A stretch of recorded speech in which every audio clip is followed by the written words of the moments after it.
અમદાવાદમાં દરિયાપુર ખાતે એક વૃક્ષ ધરાશય થયું હતું, જો કે સદનસીબે કોઈ પણ પ્રકારની જાનહાનિ થઈ નથી।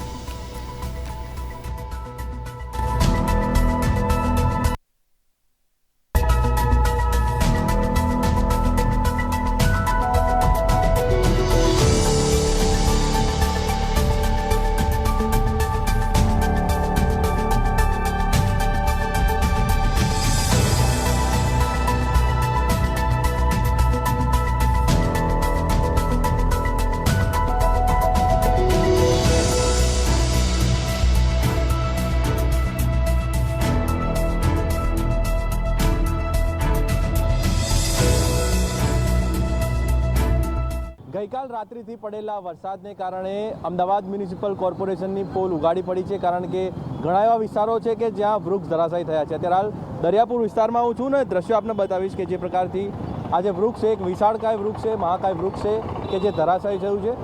વહેલી સવારની આ ઘટના છે કે જ્યારે અહીંના લોકો મીઠી નિંદ્રામાં હતા તે સમયે આ જે વૃક્ષ છે તે ધરાશાયી થયું। જો કે કોર્પોરેશને આની ટ્રીમિંગની કામગીરી નથી કરી, તેના જ કારણે આ વૃક્ષનું વજન વધારે હતું અને તે નમી પડતા આ જે ઘટના છે તે સર્જાઈ। જો કે તેના જ કારણે ક્યાંક ટ્રાફિક જામ પણ થઈ રહ્યો છે, બીજી તરફ લોકો હેરાન પણ થઈ રહ્યા છે।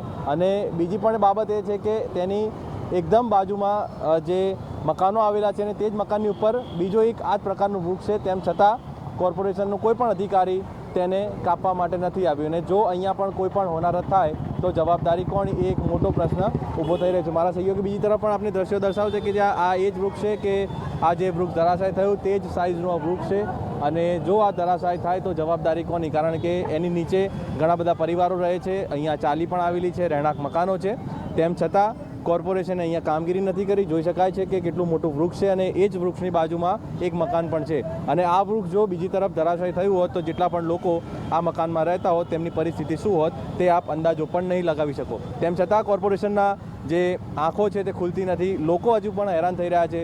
વૃક્ષ ધરાશાયી થયું છે, જો કે અત્યારે હાલ તો કોર્પોરેશનના અધિકારીઓ, સત્તાધીશો અહીંયા પહોંચ્યા છે, તેમ છતાં જે વૃક્ષોનું કટિંગ જરૂરી છે, ટ્રીમિંગ જરૂરી છે તે હજુ સુધી નથી કરવામાં આવ્યું। કેમેરામેન ચંદ્રકાંત વોરાની સાથે બીરેન જાદવ, અમદાવાદ।